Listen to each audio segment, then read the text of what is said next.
บ่สิเมื่อก่อน เอาสิกลับเมื่อก่อน ผมเรื่องฮัดอยากได้ลูกเมื่ออยู่นำกันแล้ว เบิ่งแย่งกันอยู่พุ่นเนาะน้ำเพื่อนน้ำซานเฮา ไก่กันก็ใครแน่อยู่ไกลเฮาก็ยาก พอตู้กินข้าวกินน้ำแล้วบ่ กินแล้วกินไปนึง ได้ยังกินมื้อนี้ บ่มีหยังกิน เอ้ยเนาะเอาร้านซื้ออันนี้ปิ้งปลาเด้อประตูเด้อ สาธุ เด้ออ่ะก็มีข้าวน้ำเด้อเอาค่ะเด้อซื้อปลาดุกมาให้ประตู เด้อได้ขายทีโตอยู่บ่สับประตู คำนี้รู้สึกกับทายต่อตอนนี้ คือว่าแล้วเพราะว่าเงินที่มามอบกับทางสาวมุกกับสาวไร่กับจำนวนเงิน4ล้านก็คือสิบ่พอเนาะพอเนาะ ยัง2ล้าน ตอนนี้ยังเงิน2ล้านบ่โอ้ หมดจังหวัดเลยบ่ โดยบัตรค่าอยู่ค่ากินอีกเนาะโดย มัน4ล้าน โดยบ่ตีเด้อพอยเนาะเพราะว่าเฮาอยู่พี่มันก็ค่าใช้จ่ายค่าหืดค่ายาค่ากินค่าอยู่เฮาอีกเนาะประตูนี่ก็ออกมามื้อนั้นนี่โอ้บวมไข้เบ่เลยเนาะประตูมื้อนี้หายโยบแล้วพี่น้องเอ้ยต่อทางญาติทั้งพุ่นก็ติดต่อบ่ได้บ่มีโทรศัพท์ตั้งโต๊ะก็บ่มีมีหยังก็บ่มี บ่มีเงินซื้อ นี่ยังว่าทางบ้านสิโทรมาก็บ่ฮู้ บ่ จักพ่อเป็นจังไดก็บ่ฮู้ บ่แม่นคนบ่ บัดนี้ทางพ่อสิพังข่าวทางลูกพุ่นก็บ่ฮู้ บ่ โอ้มีแต่นอนพังซื่อน อนพัง ๆโอ้คันคือว่าเห็นหน้าจังว่ามาโอ้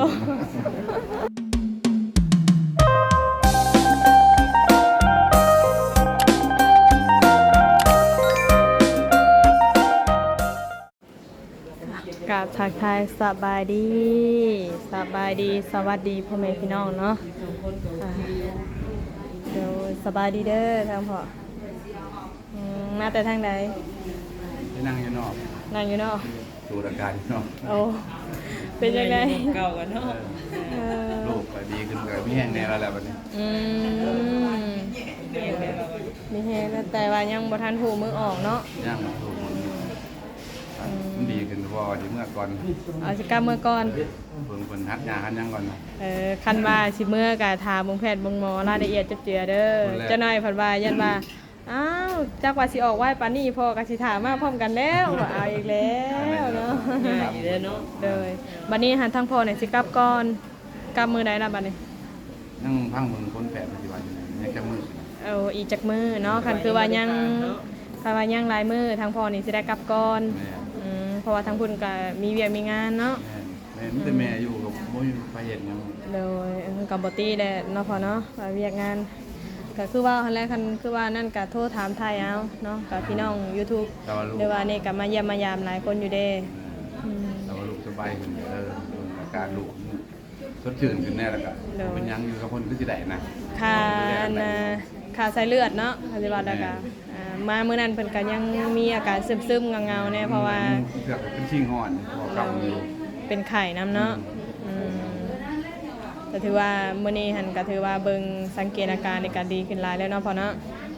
ถือปลามาให้กินกับแก้วเหนี้ยวแน่กับ เดี๋ เจ้า ยวเอาเราอะ กินเขาหลายๆ อันอีพ่อกะมาถามเรากินข้าวได้อันแล้วบ่ฉันสิกินบ่นู่นนี่นั่นเราอยากให้แข็งแรงไว้เรา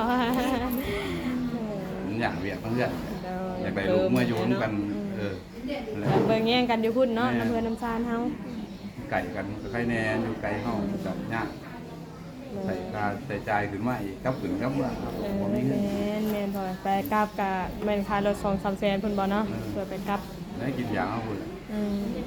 กินได้แล้ว ให้ก็ซื้อสู้กันกินนี่เบิดอะไร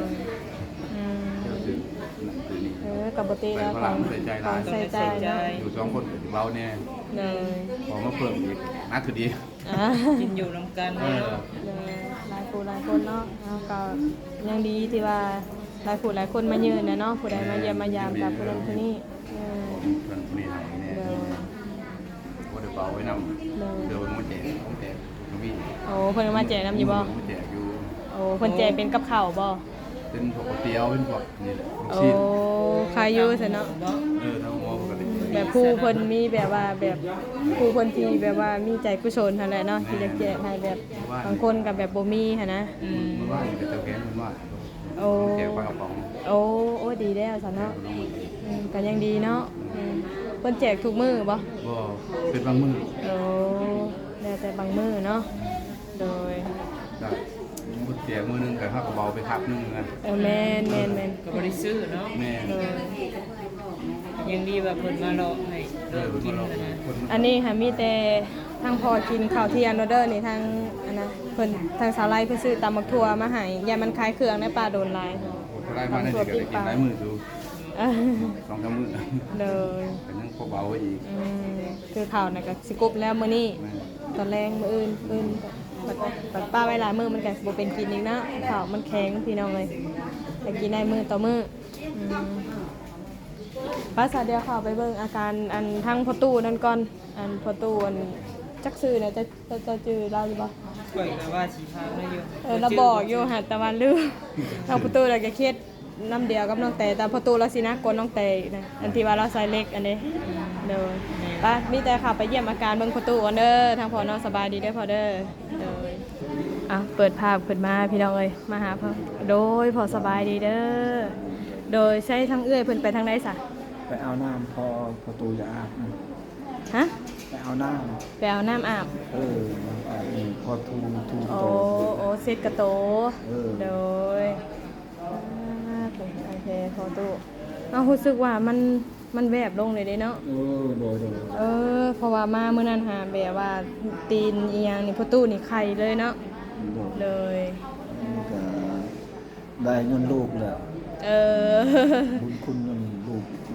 โดยพอบ่เป็นหยังดอก บุญคุณ โด พ่อย นี่แหละ โดยพอบ่เป็นหยังเห็นทั้งพอดีขึ้นก็ดีใจหลายแล้วล่ะเนาะ ก็ดีใจ แต่ว่าทั้งบาททั้งอีหยังเฮานี่ไข่แน่แล้วแมันบ่ ใจแน่ เพราะว่ามาถ่ายประตูมือแรกกับอันสองมือเนาะมาถ่ายก็ถือว่าแบบแผลเพิ่นยังกับบวมอยู่ได้พี่น้องเลยผู้ทางเอื้อยเพิ่นมาแล้วสบายดีเอ้ยโดยอ้าวน้ำก็ใส่อันนั้นเลยบ่มีกระซามบ่ โอ้ เอออืม มันบ่มีเงินมาการเงินบ่เพียงพอดีกว่า โดยกับพอได้ใส่หยังก็ใส่ไปเนาะ พอได้ใช้ก็ได้ เลยพอตู้กินข้าวกินน้ำแล้วบ่ กินแล้วกินไปนึง ได้หยังกินมื้อนี้ บ่มีหยังกิน เอ้ยเนาะเอาร้านซื้ออันนี้ปิ้งปลาเด้อประตูเด้อ สาธุ เด้ออ่ะก็มีข้าวน้ำเด้อครับค่ะเด้อซื้อปลาดุกมาให้ประตู เด้อ ใจลูกมันหลานเด้อให้ดีมีหลานเด้อ โดยพอขอบใจคือกันพออยู่ดีมีแห้งพอนะกะกินข้าวหลายๆจะได้แข็งแห้งเด้อเด้อ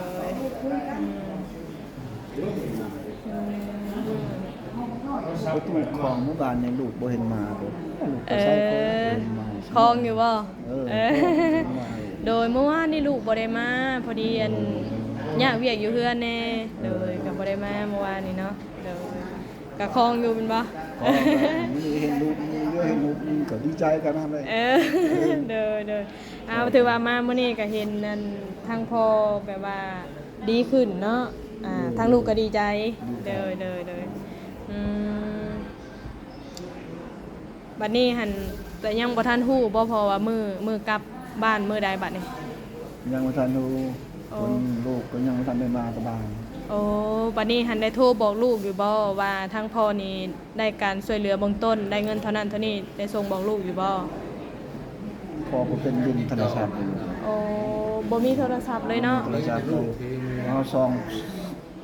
ลูกนี่ก็คือการกับพ่อ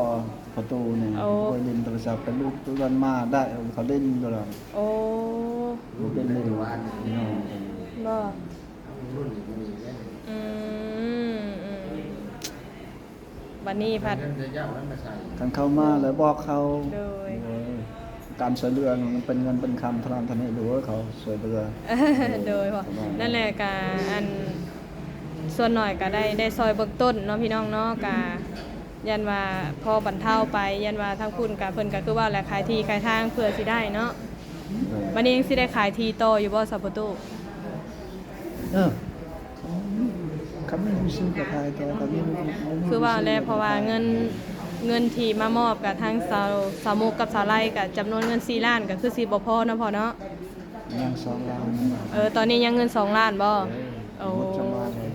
โดยบัตรค่าอยู่ค่ากินอีกเนาะ โดย มัน4 ล้าน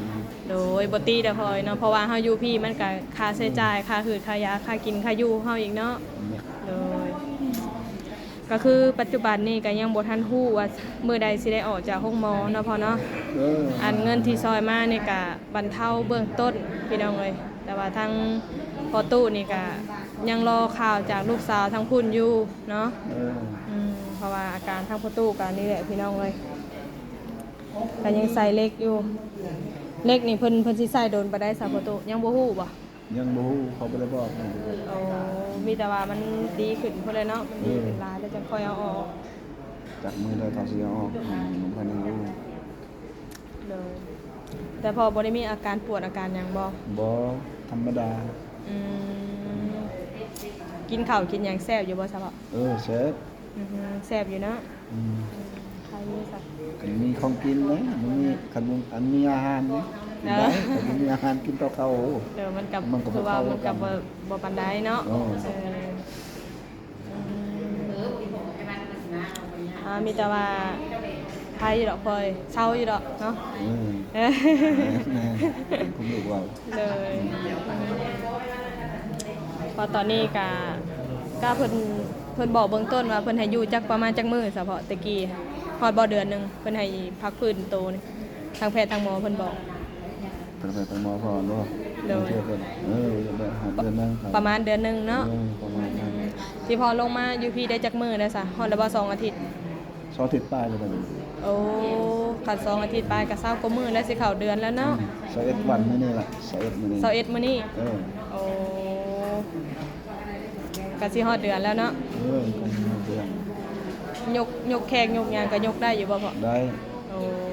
แต่บ่ต้องยกได้พ่อเบิ่งจะยกได้อยู่บ่ ได้ โอ้แต่มันบ่ได้มีอาการปวดอาการหยังบ่ บ่ปวดอยู่ธรรมดา แต่ว่ามันก็คล้ายกว่าเมื่อก่อนนั่นแม่นบ่ ใครปวดก่อน เพราะว่าเมื่อก่อนนั่นน่ะเพิ่นบ่ได้ใส่ยาบ่ ใช้ให้กันแต่มันหักลายกับบาดลาย โอ้โอ้ แต่ยางยัง คาสิว่าแล้วก็แผลมันใหญ่เนาะ บาดใหญ่นี่ถึงปัจจุบันนี่มันหุมเข้าแล้วมันจะดีทีนี้ อืม เข้าไปได้ เลยมื้อนี้เพิ่นล้างบาดไปได้บ่มื้อนี้ ล้าง ล้างแล้วเนาะอืม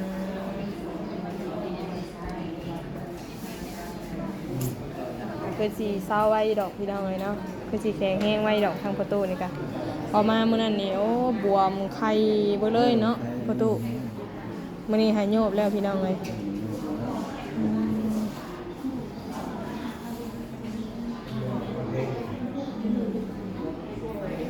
ได้กินข้าว3เวลาอยู่บ่ประตูกะ ใช่ไหมล่ะพี่ กินข้าวแซ่บอยู่เนาะ เช้าเลยตอนเที่ยงตอนแรง โดยกินได้พอเอ้ยเนาะ เออ เจ็บแขนก็ต้องให้กินเพื่อว่าสุขภาพเขาเองจะได้แข็งแรงแต่ผัดเจ็บนี่ผัดกินข้าวบ่แซ่บก็คือว่าอะไรเนาะมันอยากเมื่อยเลยทางเอ้ยได้สายกินข้าวแล้วบ่เอ้ยจ้ะกินแล้วเนาะแต่ติดต่อทางญาติทางพุ่นก็ติดต่อบ่ได้บ่มีโทรศัพท์ตั้งโต๊ะก็บ่มีมีหยังก็บ่มี โมวินชื่อ หนังสือก็บ่ฮู้ มันว่าบ่เป็นมันมีเงินซื้อ โดยกับหนึ่งกับบ่มีเงินซื้ออะไรเนาะถ้าว่ามีเงินซื้อก็พอสิได้อยู่แบบว่าโตธรรมดาแบบโทรเข้าโทรออกพอแบบว่าพอฮู้ข่าวเนาะอันนี้ยังว่าทางบ้านสิโทรมาก็บ่ฮู้ บู จักพ่อเป็นจังไดก็บ่ฮู้ บู แม่นคนบู บัดนี้ทางพ่อสิพังข่าวทางลูกพุ่นก็บ่ฮู้ บู โอ้มีแต่นอนพังซื่อน อนพัง ๆโอ้คันคือว่าเห็นหน้าจังว่ามาโอ้โอ้ยพี่น้องเอ้ยกับบ่ตีเพิ่นเนาะพี่น้องเอ้ยก็เฮ็ดได้เงินคำมาบ่มีแต่บัดยามเจ็บเป็นอันอุ่นนี้มันก็อยากง่าแน่บัดอยากทายอยากถามกันก็บ่ฮู้เนาะ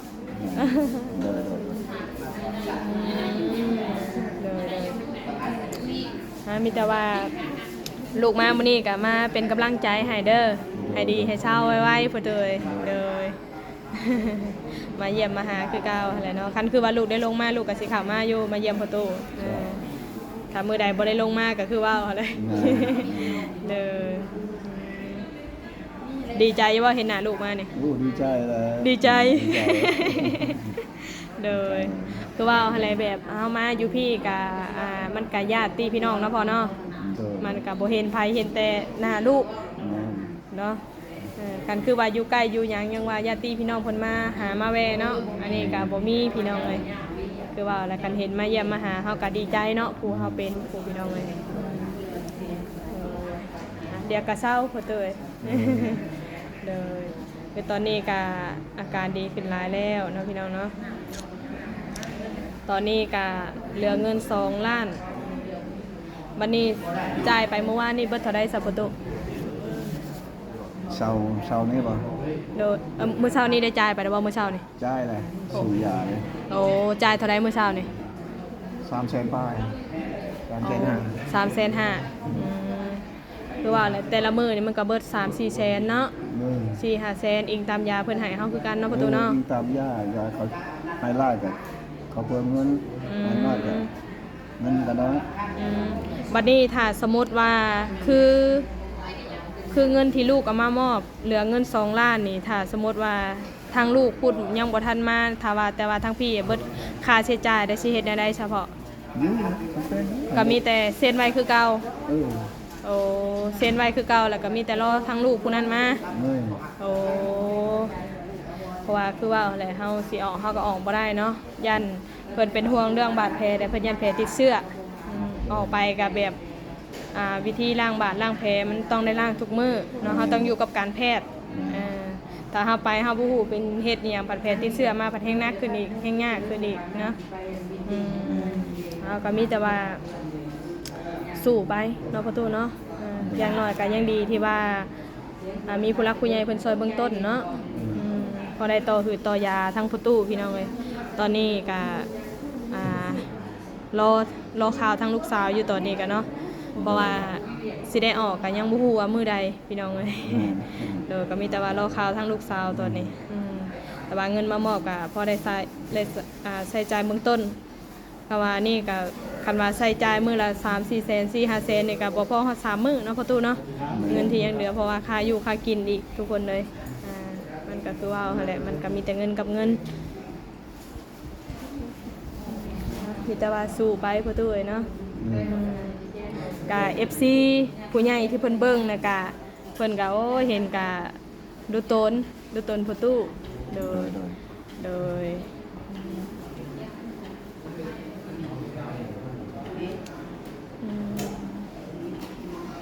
อันนี้ทางพ่อกับบ่เคยเห็นแม่นบ่เคยมาถ่ายทางลูกทางร้านดินโทรศัพท์อยู่บ่คันเมื่อแหละเข้าไปเบิ่งเด้อลงใน YouTube ลูกนี่ซื้อมุกดาวันเด้อซื้อลูกมุกดาโดยพ่อตู้หาซื้อหยังก็ลูกลืมซื้อเลยนี่บ่โดยภูทรบุญทรพ่อตู้บุญทรเนาะโอ้โดยมื้อนั้นค่ะพ่อตู้บอกอยู่แต่ว่าหลานลืมก็เลยจำบ่ได้เด้อพ่อตู้บุญทรเนาะโดยลูกหาซื้อมุกดาโดยแต่เมื่อกะเข้าไปเขียนเบิ่งใน YouTube ส่องมุกดาวันสาวลาวฮู้อย่าเห็นดอกพ่อตู้ในหั่นน่ะคันว่าทั้งคุณเป็นเฮ็ดก็ถ้าว่าติดต่อกันได้ยังว่าให้เพิ่นเบิ่งให้เพิ่นเบิ่งพ่อตู้นี่ผ่านทางช่อง YouTube เนาะก็ยังใครพ่อตู้แต่อันนี้ผัดติดต่อเพิ่นบ่ได้เนาะคันลูกชายเฮามานี่ก็มาโทรศัพท์นี่ครับเอาเลยเด้อเฮ็ดได้บ่มีแต่รอเพิ่นมาซะเนาะเด้อคันคือว่าแบบอันนี้ยังว่าผู้ไปก็พอได้เบิ่งน้ำส่อง YouTube ว่าพ่อตู้เป็นแน่ได้ปัจจุบันนี้เด้อกอัปเดตเบิ่งเนาะแต่นี่คือ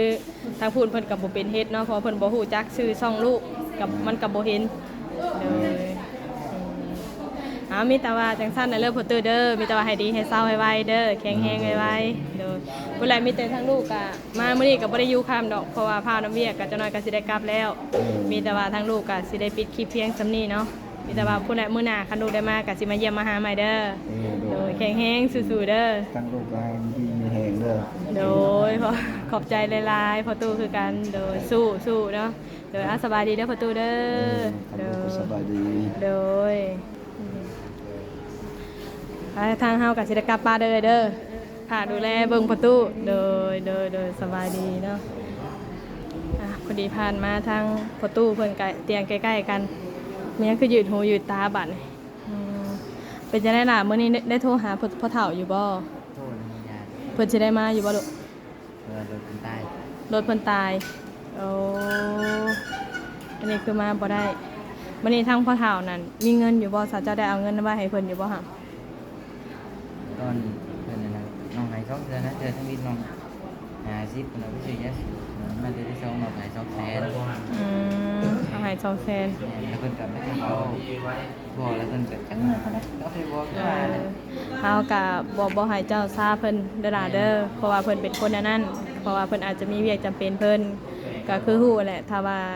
เรื่องเงินเรื่องคำก็คือเจ้าฮู้เนาะทางพ่อนี่เราบ่มีเงินถ้าว่านั้นเจ้าก็ส่งเงินแล้วนำเด็กๆน้อยๆเนาะพอบ่ขาดมือเพิ่นบางสิ่งบางอย่างมันก็ต้องใช้จ่ายจำเป็นที่แรกเอ้ยก็ตั้งใจมาเอ้ยก็ว่าสิถามเราอยู่มื้อนี้เนาะว่าสิเอาเงินไว้ให้เราอยู่แต่ว่ากระซอยซ้ำสามุกมีให้แหละพี่น้องเนาะก็เห็นคอมเมนต์มาหลายแล้วก็เอาเสื้อมานำมื้อนี้คำว่ากันคือทางเราบ่มาก็มีแต่เอ้ยก็สิได้ฝากเจ้าเฮาแล้วไว้เป็นเสื้อเราเอามาฝากเราพอทางพ่อน้องแต่นี่ก็เราบ่ได้ถือเครื่องลงมาแม่นบ่เพราะว่าเห็นแต่เราใส่ชุดเก่านั่นน่ะจะบ่ได้ถือลงมามีแต่เป็นจังไดก็บ่ให้ซาเพิ่นเด้อล่ะเด้อมีแต่เบิ่งกันไปเพราะว่าเราเป็นคนแบบนั้นเอากันใจโชคมันไม่โอ้เพราะว่าใจไปสอนทุกคนโอ้วันนี้น่ะคือบ่นั่นซะได้แลคันถ้าสมมุติว่าตู้พอแล้วสิลงมามื้อใดแลให้เราสอนขอนมาเลยได้บ่ซะนะมีแต่เจ้าโทรแหละให้เจ้าถามว่าพอเอ้ยแล้วบัดนี้ทางพ่อสิได้กลับลงมาอีกอยู่บ่ถ้าว่าพ่อได้กลับลงมาแหละให้พ่อน่ะไปสอนขอนมาได้บ่ว่าสิสอนขอนเอานางแต่นะ มีแต่เจ้าถามเพื่อที่เพราะว่ามันจังบ่ได้เสียเวลาไปมามีแต่ว่าทางตู้พอเราเมื่อแล้วก็ถ้าว่าเราลงมาแล้วก็ให้เราสอนขอนมาเลยเด้อมีแต่ว่าเจ้าโทรแล้วจะบอกเราเด้อคำว่าเราบ่มาก็จังว่ากันใหม่แต่เราก็สิมาอยู่ดอกเพราะว่าเราก็บ่ได้เป็นห่วงน้ำเวียกเพราะว่าเราก็ลาออกแล้วคือว่าแล้วไปมามันก็ค่าใช้จ่ายเนาะอยู่พี่มันก็แต่ว่ากินอยู่นี่ก็เราก็มากินน้ำชุเจ้า3คาบอยู่บ่เอาเบิ่งกันไปให้หลายๆเนาะพอเมียก็คือกันกับพ่อเจ้าหั่นแหละถามไทยกันเด้อแบบข้าวน้ำซ้ำปลาน้ำแล้วก็บ่อยปลาแล้วบ่ปลากะยาขอแต่ว่าเขาได้ถามเนาะบางทีเราก็อาจจะเป็นคนที่แบบบ่ปากกับแม่เรายันเกรงใจลูกเต้ากับแม่อีกอย่างเงินคำเราก็บ่มีแบบนี้นั่นล่ะถามเพิ่นนำเพราะว่ามาพี่มันก็คือว่าและการใช้จ่ายเนาะมันก็เรื่องเงินเรื่องคำหั่นแหละเห็นทางงานเพิ่นว่ามื้อนั้นเราก็บ่ได้มีเงินมีแต่ว่าซ้ำนี่แหละมีแต่ว่าให้เจ้าลองโทรถามเบิ่งพอเบิ่งเด้อล่ะเด้อคันคือว่าเราได้เมื่อแล้วก็มีแต่โทรให้เราสอนขอนมาเลยเด้อมันจังบ่เสียเวลาไปมามีแต่ว่าสำหรับคลิปนี้ก็สิได้ปิดคลิปก่อนนะสบายดีน้องล่ะโอเคพี่น้องเนาะสำหรับคลิปนี้ก็มาไทยมาถามทางผู้ตู้บุญทอนเนาะพี่น้องเนาะขอบคุณขอบใจ FC เบอร์สุขุสุคนเด้อเข้ามาให้กำลังใจเนาะพี่น้องเนาะตอนนี้อาการทั้งพ่อตู้เพิ่นนี่ก็ดีขึ้นหลายแล้วพี่น้องเนาะแล้วก็มีแต่ว่ารอคือกันเนาะแล้วก็รอฟักฟื้นหรือว่าเบิ่งอาการแล้วหั่นแหละบ่ฮู้ว่าสิได้ออกจากห้องหมอมื้อใดตอนนี้ก็รอทั้งลูกสาวเนาะมาแต่ผู้แหละมาแต่บ้านเนาะนั่นก็เมื่อขายดินแต่ว่าติดต่อกันบ่ได้เพราะว่าบ่มีโทรศัพท์ใช้มีแต่ว่าสำหรับคลิปนี้ก็สิประมาณนี้เนาะพี่น้องเนาะขอบคุณขอบใจ FC ทุกคนเด้อค่ะมาให้กำลังใจสำหรับคลิปนี้ลาไปก่อนสบายดี